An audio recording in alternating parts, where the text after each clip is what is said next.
So it's my pleasure now to welcome our head coaches, first of the 11th ranked Ole Miss Rebels. I've had a great time in the city of Atlanta. Was happy about is that Adisa put that out on social media, and this was one of the few ones that Lane didn't retweet with a smiley face because Adisa's playing in the game. Able to continue to grow and learn. I think that, there's probably a lot of things I don't do well.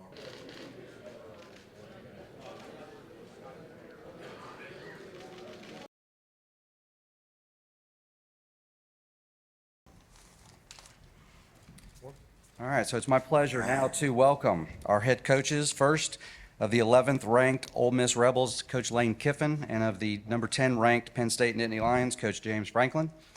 Coaches will begin with an opening statement. Lane, start with you and just talk about how the week has been, the experience in general, and maybe how this compares to other bowl trips that you've had. Yeah, thank you. This has been a great week. Our players and staff have had a blast, so many neat events. So we thank everybody for putting those on. Hotel's been great. Georgia Tech's practice facility has been very helpful. So we're excited to be here. This is a huge challenge for us, playing one of the top teams in the country, one of the best coaches in the country, and number one defense by far in the country. So we have our hands full and very excited to be here and excited to be playing in this bowl and in this setting. All right, Coach Franklin? Yeah, just briefly, if you guys don't mind, I'd like to recognize two of our beat writers. Pat Principe of WGAL TV has been covering Penn State for 34 years. And David Jones from the Harrisburg Patriot News has been covering Penn State for 33 years. Both are retiring, and this is their last game. I'm not sure. Are those guys here with us today? You mind standing up real quick?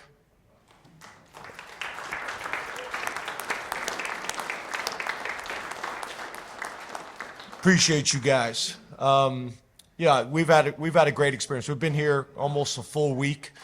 I've had a great time in the city of Atlanta. Chick-fil-A, Peach Bowl have been phenomenal.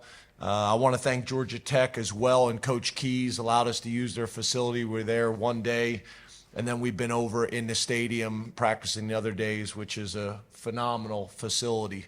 So we've had a great experience. Been treated in a first-class manner. The hotel's been great. I've had a chance to interact with Lane, which has been really good. We have a lot of coaches and friends in common, but we haven't really spent a ton of time together in the past. We were at the Dodd dinner last night, which was a great event. But we're excited about playing a really good opponent in SEC country. I've been a head coach in the SEC as well, so I'm very familiar and got a ton of respect for Ole Miss specifically and the conference as well. And it should be a great game that's sold out, and we're looking forward to it. All right, thank you, Coach. All right, we'll go ahead and move into questions for the coaches. If you would, raise your hand. We'll get a microphone. Please give us your name and your affiliation and to whom you're addressing your question. Where are we going to start? Okay, let's start right here in front row on the left side. Hey guys, thanks for the time. Joe Smeltzer, Nittany Sports Now. James, now that we know that Saturday will be Adisa's last college game, what would you say about what he has meant to this program, and what's the biggest way you've seen him grow over his time at Penn State, whether that's on or off the field? Well, what I was happy about is that Adisa put that out on social media, and this was one of the few ones that Lane didn't retweet with a smiley face because Adisa's playing in the game. So that was good. But yeah, Adisa's a great Penn State story. Kid out of Canarsie High School in New York, has really come to Penn State and thrived. I think you guys all know his story and his family. Really maximized his time and experience at Penn State. I think he improved his stock as a football player over his entire career, but specifically this year, I think he's going to end up getting drafted really high. Graduated from Penn State, really just did it right. We talk about high production, low maintenance guys all the time. He's a perfect example of that. But I'm a big Adisa Isaac fan. His mom has been phenomenal through this entire journey as well.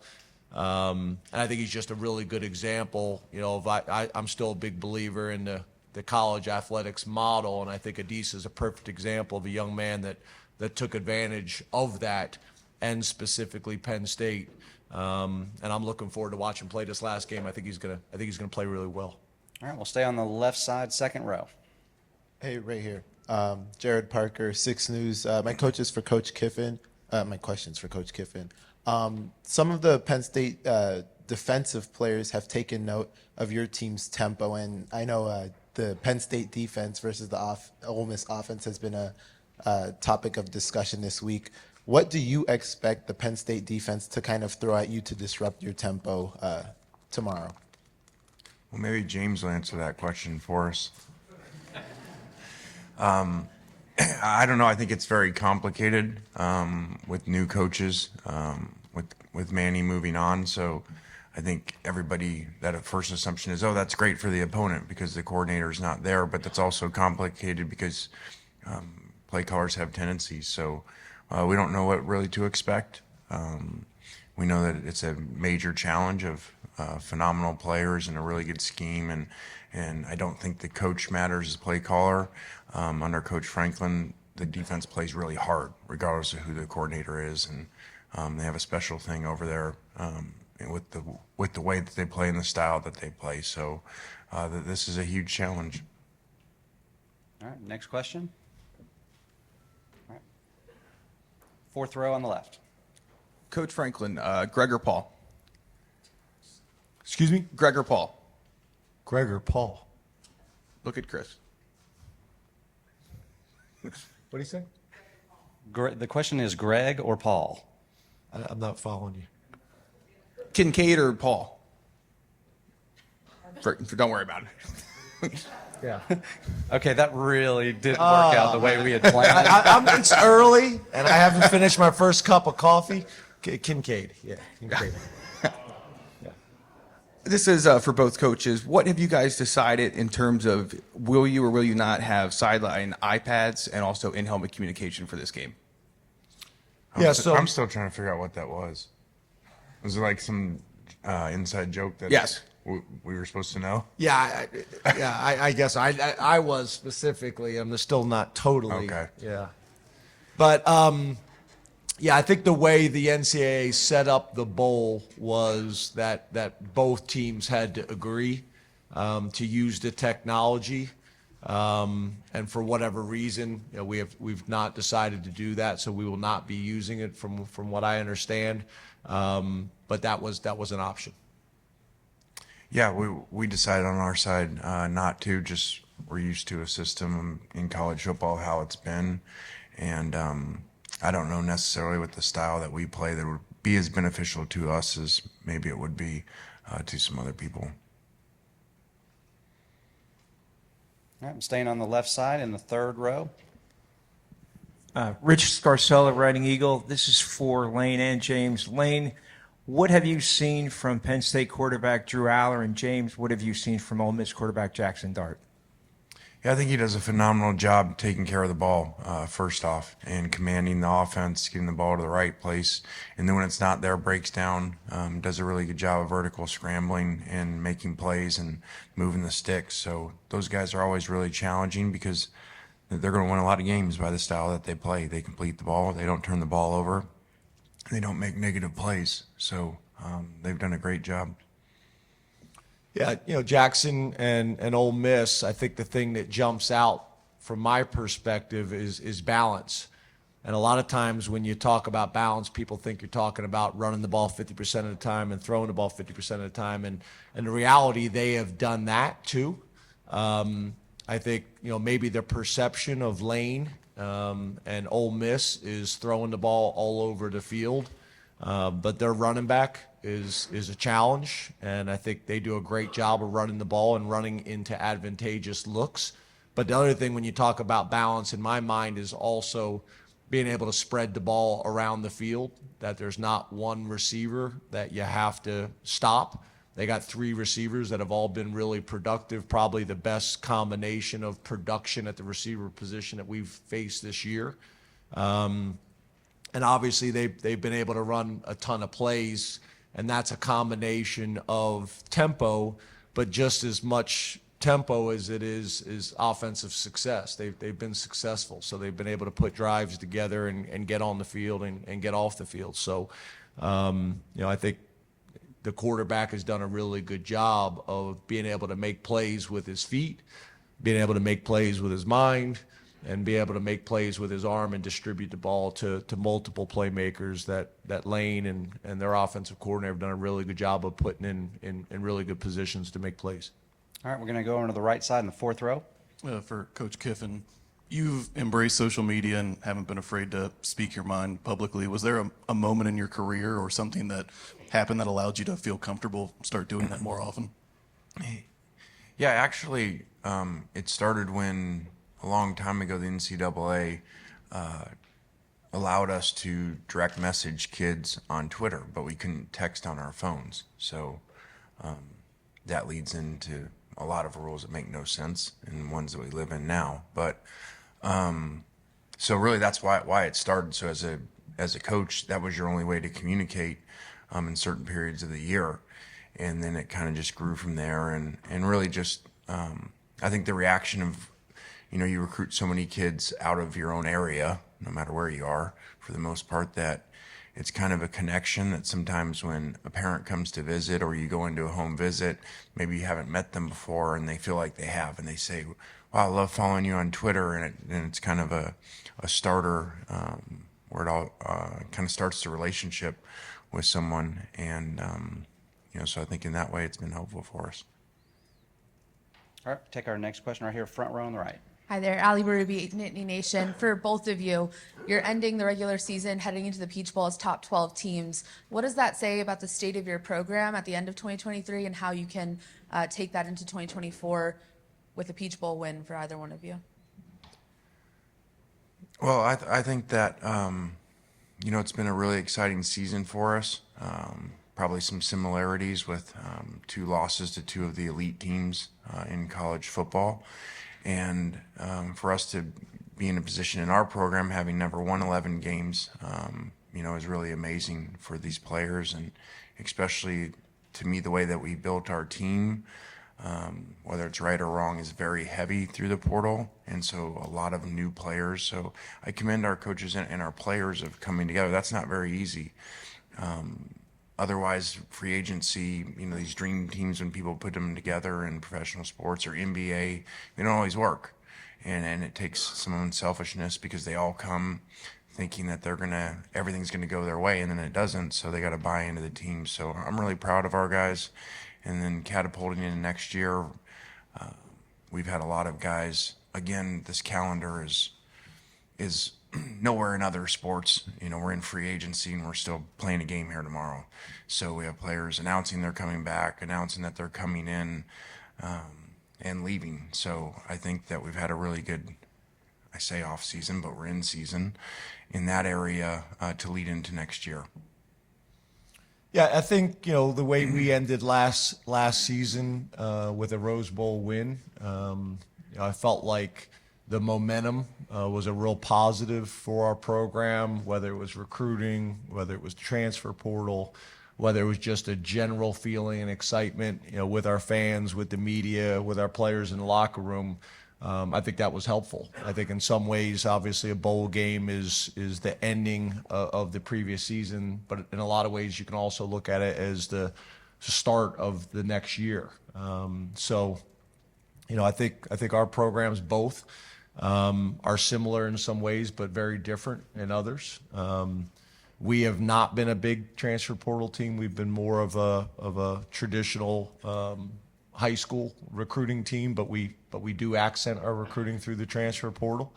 And we're excited. We're excited about playing this game and playing this opponent, and hopefully playing well enough that, again, we can have this momentum going into the offseason for recruiting, for spring ball, for the confidence that a lot of players that are going to play in this game that maybe haven't had as significant of roles earlier in the season. So I think there's just a ton of reasons why this game is important for both programs, and looking forward to playing it. All right, we'll take our next question all the way in the back. This is for Coach Kiffin, Andrew Clay, Nittany Nation.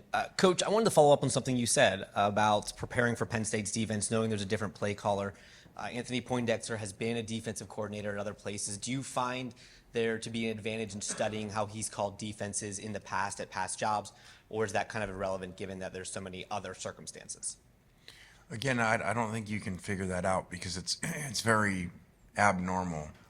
Normally coaching changes happen and they have spring ball, they have a whole off season. So, and you open with somebody and you go to study where they were the coordinator before, versus a place that, just had a few weeks, to prepare for this game. And also they've played so great in all situations on defense. I mean, the guess would be that there wouldn't be a whole lot of change, when they put their players in such good position and played so well. So I don't really know that answer. All right, next question also in the back. Hi, this is for both coaches. I'm Dave Jones from Penn Live, way in the back. With the transience of the portal and opt-outs, just recently, in the last few years, have either of you guys embraced any kind of overall philosophy about keeping the team engaged, keeping everyone together? Has it been more of a challenge or not for bowl games and prep for bowl games? Yeah, we were discussing it a little bit last night. To be honest with you, I think that's the challenge, right? This is new. This is new to all of us, and it's really changed year by year. Transfer portal windows, NIL. I think all these things have changed. So I think that's one of the more difficult things. Is I think in the previous structure, you could kind of rely on past experiences, but this has been a moving target. I think we're both trying kind of different approaches and trying to figure out what is the best thing for both of our programs. But I think it's a challenge for everybody right now. This is I think one of the more challenging times in college athletics, and specifically football, specifically when it comes to, like Lane mentioned, the calendar. And the bowl games specifically, and obviously the information that the players are getting from multiple, resources. All right, next, all on the camera platform in the back. Back here. Lane, through these practices this week and the last couple of weeks, I know you've always mentioned, how much is at stake to become the first team to win 11 games and continue this momentum with recruiting, all that stuff. But from the player side, how would you kind of assess their sense of urgency throughout these practices for this game? Yeah, to finish the second part of that question, because you look frustrated that you didn't get the other part. I'm not saying this because he's here. I think that Penn State and Coach Franklin really has been a model of whatever they do of how to do this, as far as guys not going in the portal, guys not opting out for games. And they've done a phenomenal job over the years of it. So I think that's rare nowadays. I think that I've been very critical of the calendar, been very critical of the system, even though we try to obviously maximize the system. But it's really not good. In talking with a lot of coaches over the last 2 weeks, there's been a lot of struggles, and it's a poor system. You don't have free agency during the season. That doesn't happen, and so with no parameters around it, and that's what we're dealing with. And talking to coaches around the country, dealing with players coming in, and they're going to opt out for the game, or they're going to transfer if they don't play this many plays, or they don't get this much money. I mean, well, what are we talking about? So again, you got a system that is not going to get better till it gets fixed. It's going to get worse, because ask NFL teams, if they were getting ready to start the playoffs, would they ever put free agency right before it? And not just players negotiating for the next season, negotiating whether they're going to play in the playoffs. So it's a very poor system. All right, next question here, back row on the right. John Sauber, Center Daily Times. James, is Johnny Dixon with the team, and do you expect him to play on Saturday? Yeah, so Johnny Dixon is not with the team currently, and so obviously we don't anticipate him to play in the game. All right, staying in the back row on the right. Audrey Snyder with The Athletic. This is for both of you guys. Lane, you called it a poor system, the calendar. James, I know we've talked before about it. I guess how would both of you guys go about potentially altering this calendar, and what concerns do you have about next year, considering the timeline gets changed with the playoff semifinals and all of that as well? Well, that to me is a long discussion in a lot of different areas, whether that's the calendar, whether that's their employees. Do they have real contracts? Do they have public contracts that we would all know what they were, like professional sports? So to me, that's a long conversation of a lot of different areas of a system that's very broke. But again, I'm not complaining, don't get me wrong. We try to maximize the rules and what they are to create the best team that we can, the most competitive team. But it's really, again, you just heard my kind of speech on it. It makes no sense, and it doesn't happen anywhere in professional sports to have a system like this, where again, you have free agency that now you can go in whenever you want, and you can go in multiple years and change teams whenever you want, and you can change before postseason happens. So I don't know why that's really good, and it certainly isn't good for academics as they continue to transfer, continue to lose credits. So this was, in my opinion, not thought out at all, and now a two-time transfer was really not thought out. Yeah, I think, Chip Kelly made some comments a few weeks ago, and I think he said some things publicly that a lot of coaches have been talking about privately for a while. I think Lane obviously brings up some really good points as well. I think at the end of the day, and I've said this before, I think the reality is, a commissioner of college football would be valuable. I think there's a reason for a commissioner of college football to be able to work with the commissioner of the NFL, because I think the NFL should be working with college football.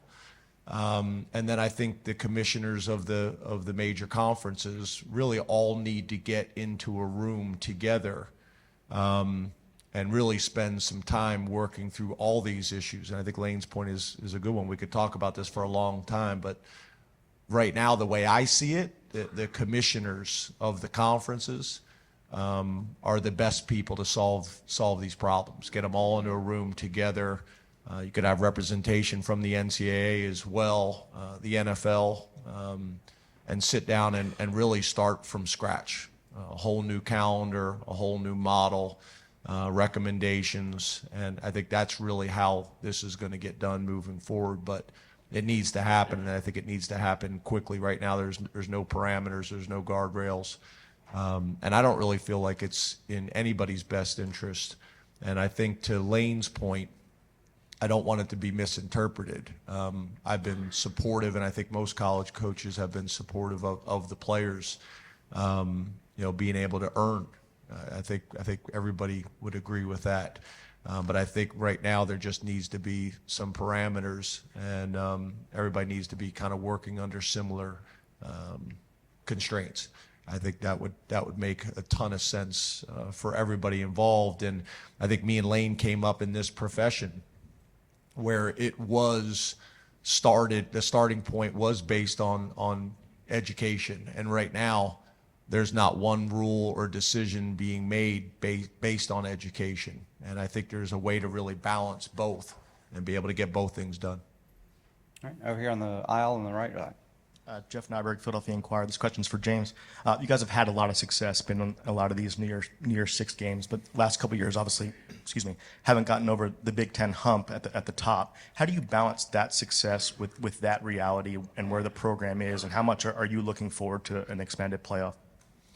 Yeah, well, I think the first thing, when you're at a place like Penn State, you embrace, the expectations. That's why you came here. And that's for our players, and that's for the coaches, and that's for myself. So, we embrace the high expectations. But I do also know that we take a lot of pride in the consistency and how we've been able to play over the majority of our time at Penn State. And I think sometimes people take that for granted and don't realize how challenging that is in today's college football. So For us, it's being appreciative and recognizing what we have done well, but then also taking a deep dive and being very, very transparent, and saying, where do we need to grow? How do we get better? And how do we attack those things? And I think one of the things I've been pretty vocal about is, really our first year with alignment, from the chair of the board to the president of the university to the athletic director who played football in the Big Ten, and myself. This is a situation really in my 10 years that we have not been in, and I think that's going to put us in a very powerful position moving forward. All right, all the way back in the platform. Joseph Doring, WLBT. Coach Kiffin, your career has taken you from West Coast to East Coast. Now, obviously, here at Ole Miss, you've had a lot of experience in these past 2 decades, but just to be able to get here today, if it were this time next year, we would be talking about a playoff. But right now, if you'll just take me through what it's like to be a head coach and how you got here to this point. Well, I've been very fortunate and blessed to have a lot of opportunities. Grew up in the profession with my dad, and got a lot of opportunities because of that, and then to be able to work for some amazing coaches and be offensive coordinator on national championship teams for Pete Carroll and Nick Saban. So I'm very fortunate that way, and then just been able to continue to grow and learn. I think that, there's probably a lot of things I don't do well or we don't do well as a program, but I think we do evolve well, and we change, and we think outside the box, change with the rules, whether that's, the plain rules of the game and our offensive system, or whether that's the portal and transfers and NIL. So I credit our coaches a lot with that. All right, right side, about halfway back. Thank you very much. This question is for James. Tyler Downey from Lines 24/7. You were able to get your coordinators on board here in December. Now that process is about done, what have you accomplished with Andy and Tom, respectively, this month with getting them on campus and down here in Atlanta? Yeah, I think like Lane mentioned, it's not ideal. Obviously, we'd prefer to be in a situation where, our staff was still in place. Obviously we've had turnover at both positions or change at both positions for different reasons. But I think the value of having these guys here, not in coaching roles, I think is going to allow the transition to go smooth. We did this when we hired Manny. Brent Pry left to go be the head coach at Virginia Tech.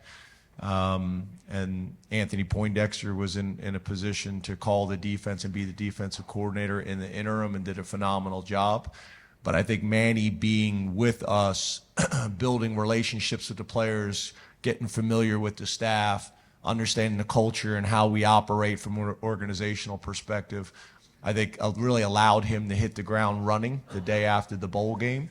And I think, the model that we're using with both coordinators, during this bowl prep period, I hope we don't have to do it again, but I did think there was value in it last year. And talking to both, Tom and Andy, I think they think it's been invaluable. Things that they like, things that they have questions about, we're able to kind of work through those things, and I think it'll be really valuable for us moving forward. All right, we're going to go back to the left side in the second row. Coach Kiffin, this is Kyle Golick of Mike Farrell Sports. Many in the media, including myself, have dubbed you the Portal King. And through traditional recruiting, you usually have top 20 classes. How do you balance the needs for both between the portal and recruiting? And do you feel through that balance, Ole Miss can get over the Alabama and Georgia hump in the SEC? Well, I don't think many people have gotten over that hump. So I know that we get criticized, when you don't get over the Alabama hump and Georgia, but really outside of the one LSU year, I don't know many people have. But in my opinion, you build a roster, you build a roster different depending on where you are and a lot of variables. And where we are at Ole Miss, I just feel that this is the best way to do it. We're very heavy portal, probably is, whatever, top 10% of teams, and I just think that's the way to do it where we're at. And that may change someday, even where we're at, as we maybe experience more success on the field in games like this, and are able to sign more five-star type of high school players. So it just is what it is now, and I think eventually the rules will change some too, and we'll just continue to evolve with that. And there's a good and bad to all of it, you know. Ideally, the traditional model is the best if you can do that. If you can sign great high school players, 25 of them, and build that way. But I also don't know that that's going to work quite as well as I think us coaches would all like it to work, because of the transfer and because of the kind of five-star syndrome. So now those guys sign in the top classes that are celebrating on signing day. I don't think that celebration is probably quite as much as it used to be, at least down in our area. Like I said, James has done the best job of keeping players, probably anybody in the country, but a lot of these others, as you look at the classes the last 2 years, these five-star guys aren't paying off. They're getting them into their program. Let's be honest, they're paying a lot of money for them. And then when it doesn't go exactly right, they're in the portal and they're going to someone else. So I think that there is no exact way to do it, and you got to do it different depending on where you're at. All right, back to the middle of the platform in the back.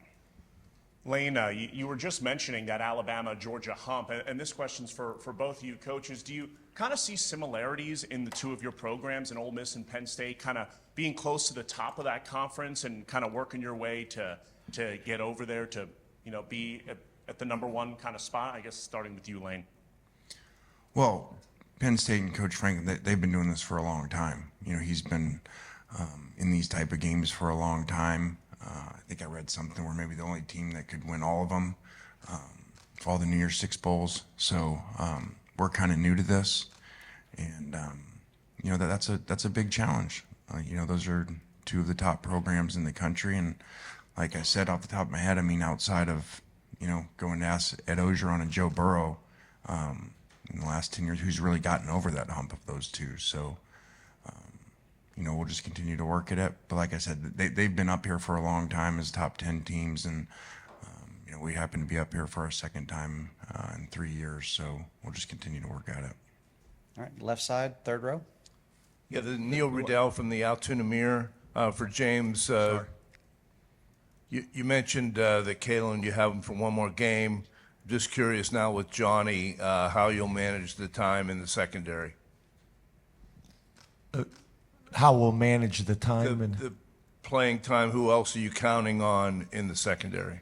Yeah, we'll play all the other guys that have played this year. They'll have a more significant role. I think that's going to be in some ways an opportunity and an exciting opportunity for them and for us. Obviously, it's going to be challenging because of the type of wide receivers and offense that we'll be playing.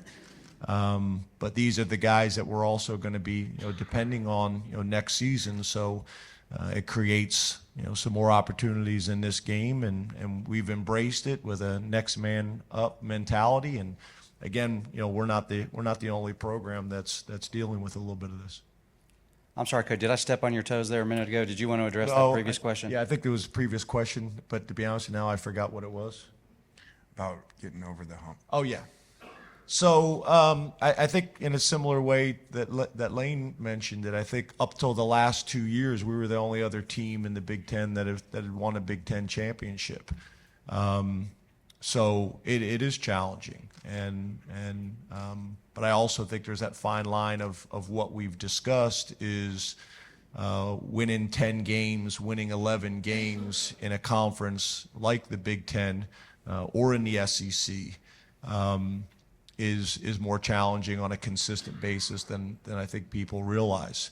And then after that, it's being very, very transparent and honest with yourself and your entire program of what you need to do to take that next step, whether it's recruiting at a higher level out of high school, whether it's going more into the transfer portal. I think Lane's point was a really good one. The high school model really only works anymore if the players and their parents will stay and allow them to be developed. If you put all your time into high school prospects, but they won't have the patience and take the time to allow you to develop them, then all you're really doing is developing them for somebody else's program. So that's the challenge. You know, I hear high school coaches and sometimes players being frustrated that some programs are being more portal heavy. Well, I think that's part of the discussion that needs to happen. Are you gonna come here and allow yourself to be developed over 4 to 5 years? The problem is none of them see themselves that way. They all think they're going to be the 3-year model. So it's challenging, and I think all of us have to look at our programs specifically and the regions of the country that we're in, and what's going to be in our program's best interest moving forward. And they're not easy discussions. All right, we've got time for a few more. We'll go next to the front row on the right. Hey Lane, hey James. Megan Hall with USA Today and For the Win. Wanted to ask both of you these questions because I asked your players and your staff, no pressure because they had great answers, so I'm counting on both of you. James, for you, Wawa or Sheets? So you're putting me in a tough spot. It's kind of like we're in central, for everybody in here that maybe doesn't cover Penn State closely, we're in central Pennsylvania, so right in the middle of the Eagles and the Steelers. And I grew up just outside of Philadelphia, so I'm a Wawa guy. But now I live in central Pennsylvania, and it's Sheets. Lane's looking at me like I'm crazy. He probably doesn't know what Wawa or Sheets is. But I think I got to stay with Wawa. I got to stay with my roots and kind of where I grew up. But I have really learned to appreciate Sheets being in central Pennsylvania. All right, Lane. So And I'm willing to negotiate if Sheets or Wawa would like to work with our players moving forward with some NIL opportunities. I think I'm willing to negotiate. And if they don't, respond to his negotiations the way he wants, he's not going to coach the game tomorrow. So. That's what we deal with now. All right, Lane, question for you is, I obviously know you're a huge Taylor Swift fan, and I asked your team about it. Yeah, I just saw you blink. I know, I'm sorry. But I asked your team what their favorite Taylor Swift song. So that same question to you, and can you sing it for us? I can't sing, and nor will I right now. Lane, we all think you should, though. I know. I don't know. She's got a lot of great songs. I just think she's really amazing that she can connect to so many people. And, I kind of think a lot of times movies, songs nowadays, it's like how fast can people pump them out and make money? And I feel like hers, she takes a lot of time, and there's a lot of meaning in them, and they can relate to a lot of people. So I don't know that I can pick just one. All right, we're going to go left side, about 5 rows back. Question for both coaches. Shane Thomas with CNHI.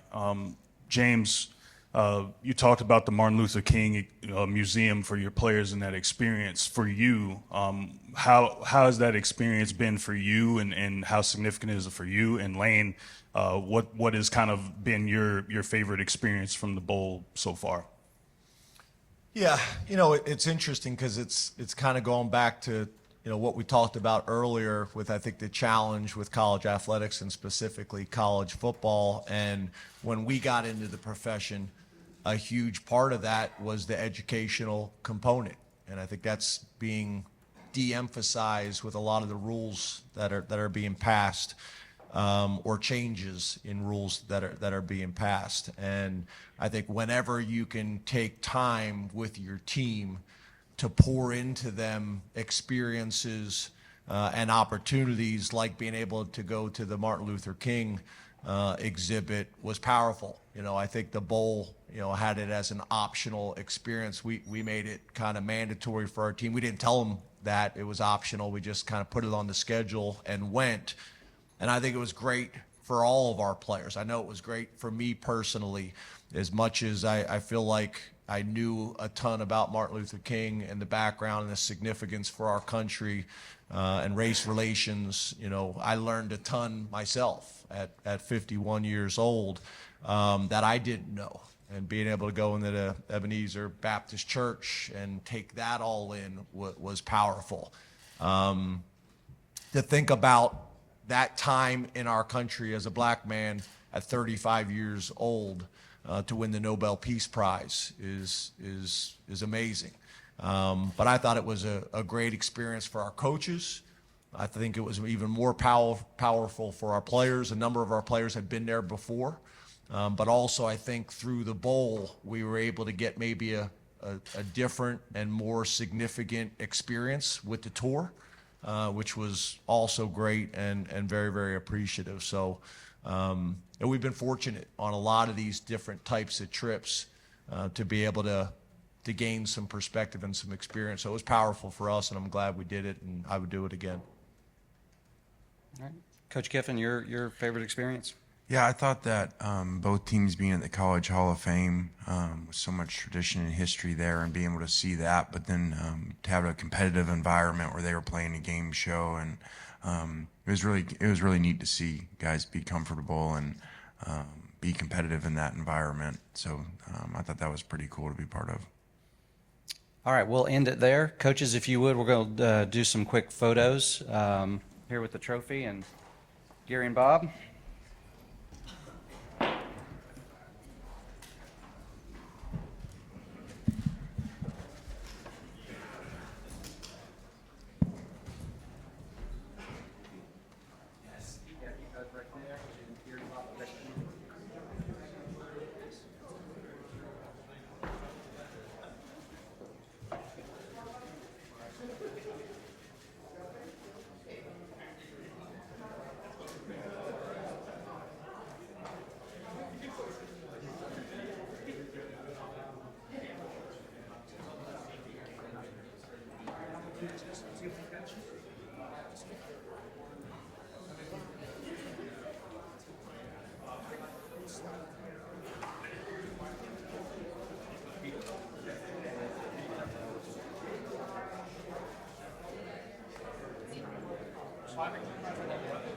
All right, couple more. All